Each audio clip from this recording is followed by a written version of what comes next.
Hello friends, welcome back to Pink's Kitchen Tamil.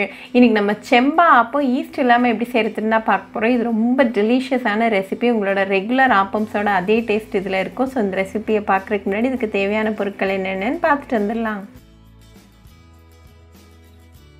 ஒரு mixing பவுல்ல 2 கரண்டி அளவுக்கு ஆப்பம் மாவு சேர்த்துக்கோங்க. நான் ஆல்ரெடி ஆப்பம் மாவு எப்படி பண்றதுன்னு ஒரு வீடியோ பண்ணியிருக்கேன். அதோட லிங்க் நான் டிஸ்கிரிப்ஷன் பாக்ஸ்ல கொடுக்குறேன். மறக்காம செக் பண்ணிக்கோங்க.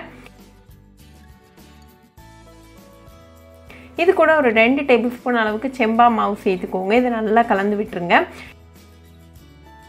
என்னோட ஆப்ப மாவில் நான் ஏற்கனவே உப்பு சேர்த்துருக்கேன். நீங்கள் சேர்க்காட்டி ஒரு 1/4 டீஸ்பூன் அளவுக்கு உப்பு சேர்த்துட்டு அகைன் நல்லா கலந்து விட்டுக்கோங்க.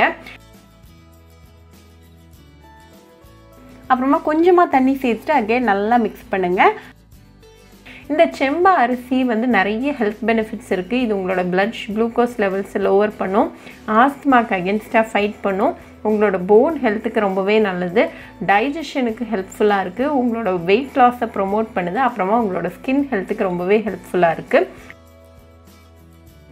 இப்போ நமக்கு ப்ராப்பரான கன்சிஸ்டன்சியில் மாவு வந்தாச்சு. நம்மளோட செம்பா ஆப்பம் பேட்டர் ரெடியாக இருக்குது. ஸோ ஆப்பம் எப்படி செய்கிறதுன்னு பார்த்துடலாம். ஒரு ஆப்பம் பேனை சூடு பண்ணிக்கோங்க. அதில் 1 கரண்டி அளவுக்கு மாவை சேர்த்துருங்க. இதை நல்லா இந்த மாதிரி ஸ்ப்ரெட் பண்ணி விட்டுருங்க.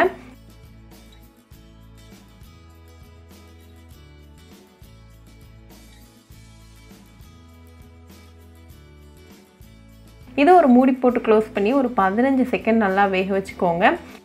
இப்போ 15 செகண்ட் ஆயிடுச்சு. ஸோ ஓப்பன் பண்ணி பார்த்துடலாம். உங்களோட செம்பா ஆப்பம்லாம் நல்லா வெந்து ரெடியாக இருக்குது. ஸோ ரிமூவ் பண்ணிடலாம். உங்களுக்கு ஆப்பம் இன்னும் கொஞ்சம் ப்ரௌன் கலராக வேணும்னு தோணுச்சுன்னா இன்னொரு ஃபியூ செகண்ட்ஸ் வந்து வேக வச்சுக்கோங்க. எனக்கு இந்த ப்ரௌன் கலர் வந்து பிடிக்கும். அதனால 15 செகண்ட்ஸ் ஆஃப் குக் டைம் வந்து எனக்கு கரெக்டாக இருந்துச்சு. இப்போ நமக்கு டெலிஷியஸ் அண்ட் சாஃப்டான செம்பா ஆப்பம் சூப்பராக ரெடி ஆயாச்சு. இதை நீங்கள் தேங்காய் பால், சுகர், அப்படி இல்லாட்டி சிக்கன் ஆர் எக் மசாலா கூட சர்வ் பண்ணி என்ஜாய் பண்ணலாம்.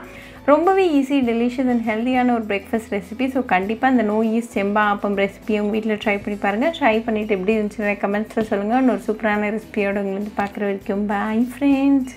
உங்களுக்கு இந்த வீடியோ பிடிச்சிருந்தா லைக் பண்ணுங்க, ஷேர் பண்ணுங்க, கமெண்ட் பண்ணுங்க அண்ட் மறக்காம சப்ஸ்கிரைபும் பண்ணிருங்க. கூடவே பக்கத்துல இருக்க பெல் ஐகானையும் கிளிக் பண்ணிக்கோங்க. அப்பதான் நான் போடுற வீடியோஸ் எல்லாம் உங்க நோட்டிஃபிகேஷன்ல வரும். உங்களுக்கு ரெசிபிஸ் இங்கிலீஷ்ல பார்க்கணும்னா பிங்க்ஸ் கிச்சன் சேனலை பாருங்க. சேனலோட லிங்க் நான் அந்த டிஸ்கிரிப்ஷன் பாக்ஸ்ல கொடுக்குறேன். மறக்காம செக் பண்ணுங்க.